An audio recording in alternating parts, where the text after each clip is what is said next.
Cycle കൊണ്ട് വെച്ചാൽ എന്താണ് പണം ശരിയായോ? അത് ശരിയാവാതെ ഇവിടെ പോവാ. പിന്നെ സാറിന്റെ സ്കൂളിൽ DPP പാഠ്യപദ്ധതിയാണെന്ന് കേട്ടു. അതുകൊണ്ട് അല്ലെ, അതിനെപ്പറ്റി എനിക്കൊന്നും അറിഞ്ഞൂടാ. അതറിയാവുന്നില്ല. ഇപ്പൊ ആനയെ പോലെ 4 കാലിൽ നടക്കുക, ആമയെ പോലെ അഴിയുക, കൊരങ്ങനെ പോലെ ചാടുക, പട്ടിയായിട്ട് കുരയ്ക്കുക, പക്ഷിയായിട്ട് ചെലിക്കുക, അതൊക്കെ തന്നെ ഉള്ളൂ. അപ്പോ മിമിക്രി അറിഞ്ഞിരിക്കണം. മിമിക്രിയാ? അല്ല, ഇതൊക്കെ ആ വകുപ്പ് പെടുന്നതാണല്ലോ. എറണാകുളത്ത് മിമിക്രി പഠിപ്പിക്കുന്ന ഒരു സ്ഥലമുണ്ടെന്ന് കേട്ടു. ഞാൻ ഉടനെ അങ്ങോട്ട് പുറപ്പെട്ടാലോ? എങ്ങോട്ട് പുറപ്പെട്ടാലും വേണ്ടില്ല, എനിക്ക് ബാക്കി പണമാണ് പ്രശ്നം. അല്ല, മിമിക്രി പഠിക്കാൻ ഫീസ് കൊടുക്കണ്ടേ? അപ്പൊ ആ തോയം കഴിച്ച് ബാക്കി തന്നാ പോരെ? അതൊന്നും എനിക്കറിയണ്ട.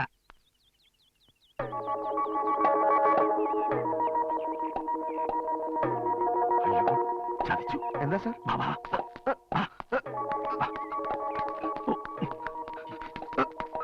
അങ്ങോട്ടല്ല, ഇങ്ങോട്ട്.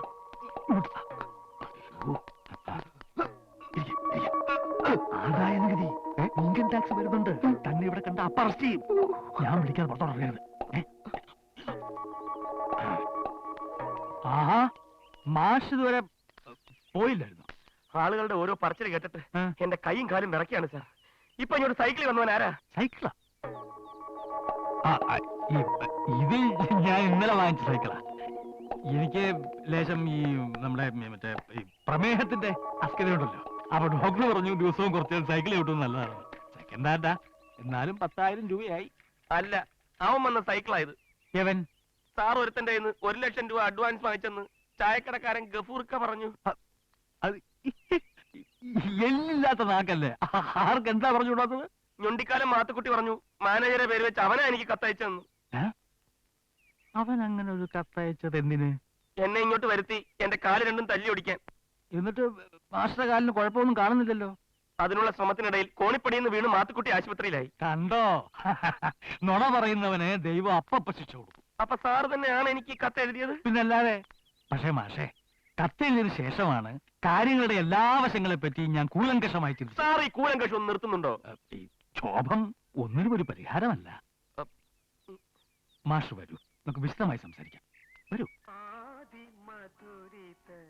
താളമുണർന്നു ഹൃദയ കമലം വിടർന്നു കാവ്യമഞ്ജരികൾ കൈകൂപ്പിയുണരും പ്രണയ സ്വപ്നങ്ങൾ വിരിഞ്ഞു അറിയാതെ ആരും.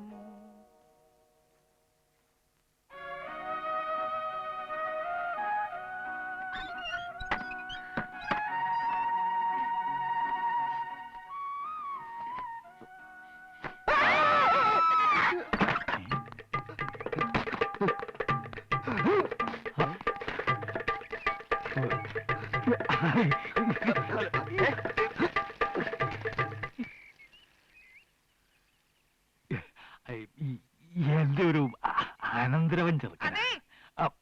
സ്കൂളിൽ ചേരാൻ കാശ് തന്നെ നിങ്ങൾ എന്തുദ്ദേശാ വീട്ടിനകത്തോട്ട് കയറ്റി വിട്ടത്? പെണ്ണ് കുളിച്ചു വരുമ്പോ എന്നെ കൊണ്ടൊന്നും പറയിക്കണ്ട. സ്കൂളിൽ ഒരു ഒഴിവ് വന്നപ്പോ തൊട്ട് നിങ്ങൾക്ക് മുഴുവൻ പ്രാന്ത. വിശാലം അപ്പൊ സാർ എന്നെ ചതിക്കായിരുന്നു. അറിയണോ, ഞാൻ ചതിയനാ. എന്നെ പോലെ കെട്ടുപ്രായം കഴിഞ്ഞ ഒരു മോള് തനിക്കുണ്ടായിരുന്നെങ്കിൽ താനിങ്ങനെ പറയലായിരുന്നു.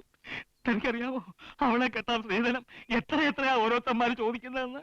5-10 ലക്ഷങ്ങളാ. ഇത്രയും വലിയ തുക ഞാൻ എവിടുന്നുണ്ടാക്കും? പറയണോ, ഞാൻ എവിടുന്നുണ്ടാക്കും? Sir please കരയാതിരിക്കൂ. ഞാൻ കരയാതിരിക്കണമെങ്കിൽ താൻ എന്നോട് കുറച്ചുകൂടെ മനുഷ്യത്വമായിട്ട് പെരുമാറണം. കനാലിന്റെ സൈഡിലുള്ള സാറിന്റെ ആ കവുങ്ങുന്നോട്ടം വിറ്റാൽ 20 ലക്ഷത്തിന് ഒരു മുട്ടും വരില്ലല്ലോ. കവുങ്ങുന്നോട്ടം വിറ്റാൽ പിന്നെ ഞങ്ങൾ എങ്ങനെയാണ് കഞ്ഞിവെള്ളം കൂടി ജീവിക്കുന്നത്?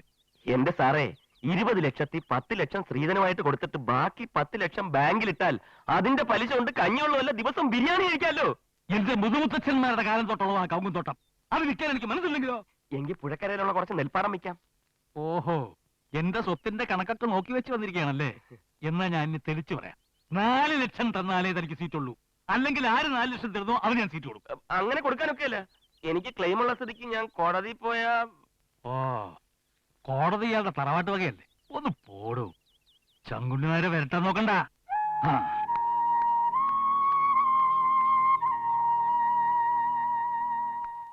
ശമ്പളം തരുന്നത് ശങ്കുണ്യായിലുള്ള സർക്കാരാ.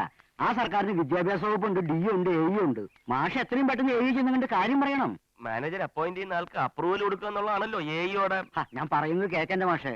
നിങ്ങൾക്ക് ക്ലെയിം ഉള്ള കാര്യം നിങ്ങൾ എയോട് പറയുന്നു. എഇഒ മാനേജറെ വിളിപ്പിക്കും.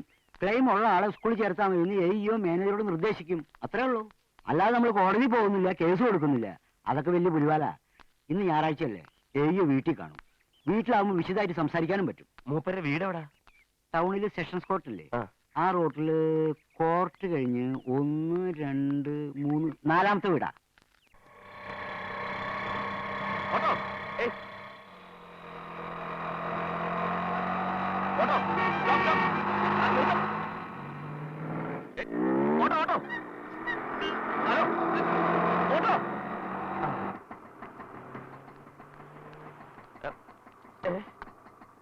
ഇറങ്ങിറങ്ങ്. ഈ ഓട്ടോ ഞാൻ കൈ കാണിച്ച് നിർത്തിയതാ. ഞാൻ ശ്രദ്ധിച്ചില്ല. ശ്രദ്ധിക്കണമെന്നില്ല, തൽക്കാലം ഇറങ്ങിയാ മതി. വണ്ടി വിട്. വണ്ടി വിടാൻ ഞാൻ സമ്മതിക്കില്ല. ഞാനാ കൈ കാണിച്ചത്. ഇവിടെ വേറെ ഓട്ടോ കിട്ടില്ലേ? കുട്ടിക്ക് വേറെ ഓട്ടോ കിട്ടില്ലേ? ഇറങ്ങുട്ടി. ഞാൻ വണ്ടി നിർത്തിക്ക, കുട്ടി കയറുക. തോന്നിയാസല്ലേ അത്? ആണെന്ന് വെച്ചോ, വേറെ ഓട്ടോ കയറാൻ എനിക്ക് മനസ്സില്ല. പിടിച്ചിറക്കും. ആര്? താനോ? ഇങ്ങോട്ട് ഇറങ്ങാനാ പറഞ്ഞു. കയ്യിൽ കയറി പിടിക്കുന്നു. വണ്ടി വിട്.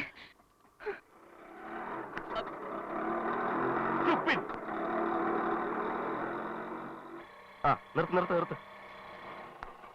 ഹലോ, ഈ എയുടെ വീട് ഏതാ? ആ വീടാ.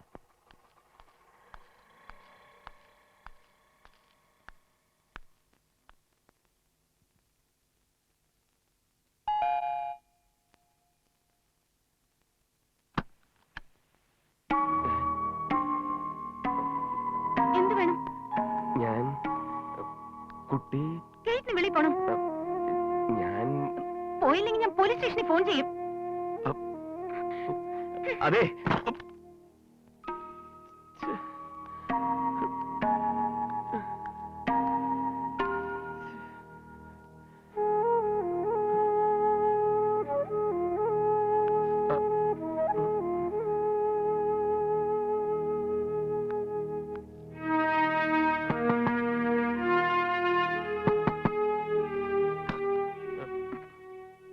താൻ പോയില്ലല്ലേ? ഞാൻ എയോ കാണാൻ വന്നാ. എന്തിന്? താൻ കൈ കാണിച്ച ഓട്ടോയിൽ ഞാൻ കയറിയെന്ന് കംപ്ലൈന്റ് പറയാനോ? അയ്യോ അതിനല്ല. കുട്ടി എയോടെ. താൻ എന്റെ കൈയിൽ കയറി പിടിച്ചു. സ്റ്റുപ്പിഡ് എന്ന് വിളിച്ചു. ഇറങ്ങി പോകാനാ പറഞ്ഞേ. സരസ്വതി വില്ലാത്ത സ്കൂളിൽ മാഷായിട്ട് എനിക്ക് ക്ലെയിം ഉള്ളതാ. പക്ഷെ മാനേജർ മറ്റൊരാളുടെ കാശ് ഒരു വാങ്ങിച്ചു. കാര്യം ഇവിടെ പറയണ്ട. എന്റെ ദൈവമേ, എന്റെ ഓരോ കഷ്ടകാലം. അല്ല എന്ത് പറയാനാ. കുട്ടി എയുടെ മകളായിരിക്കും അല്ലേ? ആളറിയാതെ പറ്റിപ്പോയതാ. ബേസിക് ആയിട്ട് കൾച്ചറുള്ള ഒരു മനുഷ്യൻ ആളറിഞ്ഞാലും ആളറിഞ്ഞില്ലെങ്കിലും മര്യാദ വിട്ട് പെരുമാറില്ല. നിങ്ങളുടെ പ്രശ്നം എന്താ? സരസ്വതി വിലാസം സ്കൂളിൽ മാഷായിട്ട് ചേരണം. ചേരും. നിങ്ങൾ അവിടെ മാഷായിട്ട് ഉടനെ ചേരും. ഞാൻ അച്ഛനോട് പറഞ്ഞേക്കാം. പോരെ? അച്ഛൻ ഇവിടെ ഇല്ലേ? വരാൻ വൈകും. വന്നാൽ ഉടനെ പറഞ്ഞേക്കാം. എന്താ തന്റെ പേര്? ഗോകുലകൃഷ്ണൻ. പേരും പറഞ്ഞേക്കാം. എന്റെ ജീവിത പ്രശ്നമാണ്. അതും പറഞ്ഞേക്കാം. മിസ്റ്റർ, പെൺകുട്ടികളോട് വൃത്തികെട്ട രീതിയിൽ പെരുമാറുന്നതാണോ ഒരു ടീച്ചർ ആവാനുള്ള തന്റെ യോഗ്യത? താൻ പഠിപ്പിച്ച കുട്ടികൾ നശിച്ചു പോകും. എയു ആയ എന്റെ അച്ഛന് എന്തെങ്കിലും അധികാരം ഉണ്ടെങ്കിൽ ഈ ജന്മത്തെ തന്നെ സ്കൂളിൽ പഠിപ്പിക്കില്ല.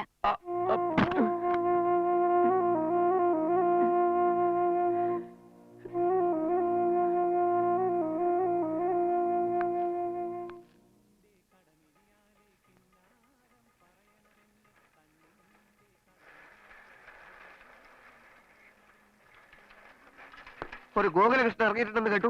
ആരാണ് അയാൾ? എന്താണ് അയാളുടെ ഉദ്ദേശം? അന്ന് ചായ കുടിക്കാൻ കയറിയപ്പോ മാനേജർക്ക് അഡ്വാൻസ് കൊടുത്ത കാര്യം ഞാൻ പറഞ്ഞതല്ലേ? അതിന് അല്ല, ആ കൃഷ്ണനോട് നിങ്ങൾ ആ കാര്യം പറഞ്ഞില്ലേ? പറഞ്ഞിട്ടില്ലെങ്കിൽ എന്തുകൊണ്ട് പറഞ്ഞില്ല? ഈ ഒച്ച കുറച്ച് കുറക്കാൻ പറ്റുമോ? ഏതോച്ച? ഈ സംസാരത്തിന്റെ ഒച്ച. വീട്ടിൽ കൂലിക്കാർ കുറെ ഉണ്ടായിരിക്കില്ലേ, അവരോട് സംസാരിച്ച ശീലായിരിക്കും. എന്റെ പേര് ഗഫൂർ, സ്വന്തമായിട്ട് അധ്വാനിച്ച് ജീവിക്കുന്നു. അതുകൊണ്ട് സൂക്ഷിച്ച് സംസാരിക്കണം. ഈ ഗോകുലകൃഷ്ണൻ മാഷ് ഇവിടെ ഉണ്ടോ? ഈ ഗോകുലകൃഷ്ണൻ മാഷ് ഇവിടെ ഇല്ല. വേറൊരു മാഷ തരട്ടെ. കുഞ്ഞിക്കണ്ണൻ മാഷ് മതിയോ? അങ്ങനെ ഏതെങ്കിലും ഒരു മാഷ കിട്ടിയിട്ട് എനിക്കെന്ത് കാര്യം? ഏതെങ്കിലും ഒരു മാഷല്ല, നിങ്ങൾ ചേരാൻ ഉദ്ദേശിക്കുന്ന സ്കൂളിലെ മാഷ. നമസ്കാരം, ഞാൻ ശങ്കരനാരായണ മാസ്റ്റർ. 1 ലക്ഷം ഞാൻ കൊടുത്തു. വീട്ടിൽ വഴക്കുണ്ടാക്കി സ്വത്ത് ഭാഗം വെച്ചു. അത് കിട്ടിയ വിലക്ക് വിൽക്കാൻ ഏർപ്പാടാക്കി. ഈ കൊടുത്ത 1 ലക്ഷം നിങ്ങൾക്ക് മാനേജറുടെ കയ്യിൽ നിന്ന് തിരിച്ചു കിട്ടുകയാണെങ്കിൽ നിങ്ങളുടെ ഭാഗ്യം. സ്വത്ത് വെച്ച് കിട്ടുന്ന കാശും ഈ 1 ലക്ഷം ബാങ്കിലിട്ടിട്ട് ഇനിയുള്ള കാലം നിങ്ങൾ സുഖമായിട്ട് ജീവിച്ചോളൂ. ഈ സീറ്റ് കിട്ടാൻ വലിയ പാടാ. അത് നിങ്ങളാണോ തീരുമാനിക്കാൻ? ഞാൻ മാനേജർ ഓർക്കണോ? ഞാൻ ആത്മഹത്യ ചെയ്യും. അപ്പൊ പിന്നെ എന്തിനാ ജോലി? മാഷേ, നിങ്ങൾക്ക് ജോലിയും കിട്ടില്ല, കൊടുത്ത 1 ലക്ഷം കിട്ടില്ല. പിന്നെ ഈ മാനേജർ എന്ന് പറയുന്ന മാനേജർ ഉണ്ടല്ലോ, അയാളല്ല യഥാർത്ഥ മാനേജർ, അയാളുടെ മകളാ മാനേജർ. അയ്യോ, എന്തേ? അല്ല, എന്നെ അപ്പോയിന്റ് ചെയ്യേണ്ടത് ആ കുട്ടിയാണോ? ഗോകുലകൃഷ്ണൻ അപ്പോയിന്റ് ചെയ്യുന്നത് ആ കുട്ടിയായിരിക്കും. ആകെ പ്രശ്നമായല്ലോ. എന്തേ? ആ കുട്ടി കുളി കഴിഞ്ഞ് അർദ്ധനഗ്നയായി വന്നപ്പോ ഞാൻ അബദ്ധത്തിൽ മുറി കയറി. കുട്ടി പേടിച്ച് നിലവിളിച്ചു, ഞാൻ ഇറങ്ങി ഓടി. എന്നാ പിന്നെ നേരെ ചെന്നാ മതി, ഉടനെ സ്കൂൾ ചേർക്കും. മാഷും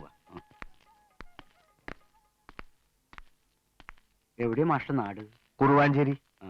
TTC 86 വെച്ചാ. എന്റെ പ്രശ്നം എന്തെന്നറിയോ മാഷെ? ആരെങ്കിലും വയസ്സ് ചോദിച്ചാൽ ഞാൻ 29, 30, 31 എന്നൊക്കെയാ പറയാ. പക്ഷെ യഥാർത്ഥത്തിൽ എനിക്ക് 35 2 മാസം കഴിഞ്ഞാൽ പിന്നെ സർവീസ് കയറാൻ പറ്റില്ല. ഒരു വീട്, ഭാര്യ, കുടുംബം എന്നൊക്കെ പറയുന്ന പല ആഗ്രഹങ്ങളുണ്ടേ. ജോലി കിട്ടിയിട്ട് കെട്ടാമെന്ന് കരുതി കാത്തിരുന്നു, കിട്ടിയില്ല. അപ്പൊ പിന്നെ കല്യാണം കഴിച്ചിട്ട് ജോലി അന്വേഷിക്കാമെന്ന് വിചാരിച്ച് പെണ്ണന്വേഷിച്ച് നടന്നു. ജോലി ഇല്ലാത്തത് കൊണ്ട് പെണ്ണും കിട്ടിയില്ല.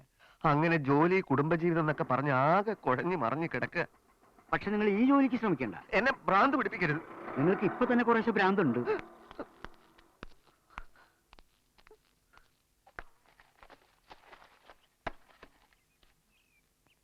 മഹിളാ സമാജം എന്റെ വീടിന്റെ തൊട്ട് മുമ്പിലാ. ഞാൻ അങ്ങോട്ട് നോക്കാറില്ല. ഞങ്ങളുടെ നാട്ടില് ഒരു കലുങ്കുണ്ട്, പൂവാലന്മാരുടെ സ്ഥിരം സങ്കേതം. അതിലിരുന്നുകൊണ്ട് സ്ത്രീകളെ ശല്യപ്പെടുത്തിയ 7 പൂവാലന്മാരെ ഒരു ദിവസം ഞാൻ അടിച്ച് നിരപ്പാക്കി. എന്റെ ഈ ഭാഗത്തുള്ള 3 അണപ്പല്ലേ വെപ്പ അവര് തിരിച്ചടിച്ചതാ. കുട്ടി കുളി കഴിഞ്ഞ് വരൂന്ന് അറിഞ്ഞിരുന്നെങ്കിൽ ഞാൻ മുറി കയറില്ലായിരുന്നു. ടേപ്പ് റെക്കോർഡറിൽ പാട്ട് കേട്ടു, കേറിപ്പോയി. പക്ഷേ കുട്ടിയുടെ പേടിച്ച മുഖം അല്ലാതെ വേറൊന്നും ഞാൻ കണ്ടിട്ടില്ല. പ്രൈമറി ക്ലാസ്സിലെ പാഠപുസ്തകത്തിൽ എല്ലാ ഭാരതീയരും എന്റെ സഹോദരീ സഹോദരന്മാരാണെന്ന് പറയുന്ന ഒരു പ്രതിജ്ഞ ഉണ്ടല്ലോ. ആ പ്രതിജ്ഞ എടുത്ത ശേഷം എല്ലാ സ്ത്രീകളെയും എന്റെ സഹോദരികളായിട്ട് എനിക്ക് കാണാൻ കഴിഞ്ഞിട്ടുള്ളൂ. ഭാരതീയ സഹോദരിയെ ഒരു സഹോദരൻ കല്യാണം കഴിക്കാൻ പാടില്ലല്ലോ. അതുകൊണ്ട് ഞാൻ ഇതുവരെയും കല്യാണം കഴിച്ചിട്ടില്ല. ഭാരതത്തിലല്ലേ പ്രശ്നമുള്ളൂ. സിലോണും മാലദ്വീപൊക്കെ ഇവിടെ അടുത്തല്ലേ, അവിടെ എവിടെങ്കിലും പോയി കല്യാണം കഴിക്കാലോ. അത് ആലോചിച്ചുകൊണ്ടിരിക്കുകയാണ്. വിസയ്ക്ക് അപ്ലൈ ചെയ്യണം. ഈ ചിരി എന്നോടുള്ള ദേഷ്യം തീർന്നതിന്റെ സൂചനയായിട്ട് ഞാൻ കാണുന്നു. ഇനി ഞാൻ കാര്യത്തിലേക്ക് കടക്കുകയാണ്. കുട്ടിയാണ് സ്കൂൾ മാനേജർ എന്ന് അറിഞ്ഞു. അച്ഛൻ്റെ കയ്യിൽ 1 ലക്ഷം കൊടുത്തിട്ടുണ്ട്. ബാക്കി 3 ലക്ഷം ഉടൻ ശരിയാവും. എന്നെ അപ്പോയിന്റ് ചെയ്യണം. നടക്കില്ല. നടന്നേ തീരൂ. ഞാൻ ഒപ്പിട്ടാലും ഹെഡ് മാസ്റ്റർ അച്ഛൻ പറഞ്ഞാലേ AOയ്ക്ക് പേപ്പർ അയക്കൂ. അങ്ങനെ അയച്ചാൽ തന്നെ ഗോകുലകൃഷ്ണ മാഷിനെ മറികടക്കാൻ ഇയാൾക്ക് പറ്റില്ല. കുട്ടി എന്നെ അപ്പോയിന്റ് ചെയ്യൂ, ബാക്കി ഞാൻ നോക്കിക്കോളാം. മറ്റൊരാളുടെ ജോലി എന്തിനാ തട്ടിപ്പറിക്കുന്നേ? ഭാരതീയനായ ഗോകുലകൃഷ്ണനെ ഒരു സഹോദരനായി കണക്കാക്കിക്കൂടെ? കണക്കാക്കാം, പക്ഷെ ഉള്ളതെല്ലാം വിറ്റുപെറുക്കാൻ ഏർപ്പാട് ചെയ്ത് കഴിഞ്ഞതിന് ശേഷമാണല്ലോ ഈ ഗോകുലകൃഷ്ണ സഹോദരനെ പറ്റി ഞാൻ അറിയുന്നത്. അപ്പൊ ഇനി പിന്മാർക്കൂടെ? സാധിക്കില്ല. ഞാൻ വല്ലാത്തൊരവസ്ഥയിലാണ്. അയാളും അങ്ങനെ ഒരു അവസ്ഥയിലാ. പ്ലീസ്. നടക്കില്ലെന്ന് പറഞ്ഞില്ലേ?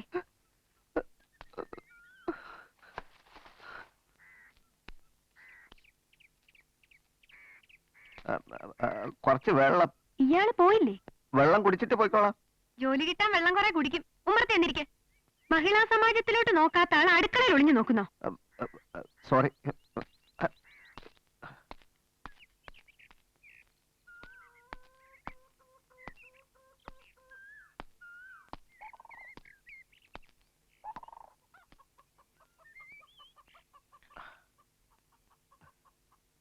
ഞാനൊന്ന് നോക്കിയപ്പോ മേശപ്പുറത്ത് പട്ടണക്കാട് പുരുഷോത്തമൻ പാടിയ പാട്ടുകളുടെ കാസറ്റുകൾ മാത്രമേ കണ്ടുള്ളൂ. അതെന്താ അങ്ങനെ? അതങ്ങനെയാ.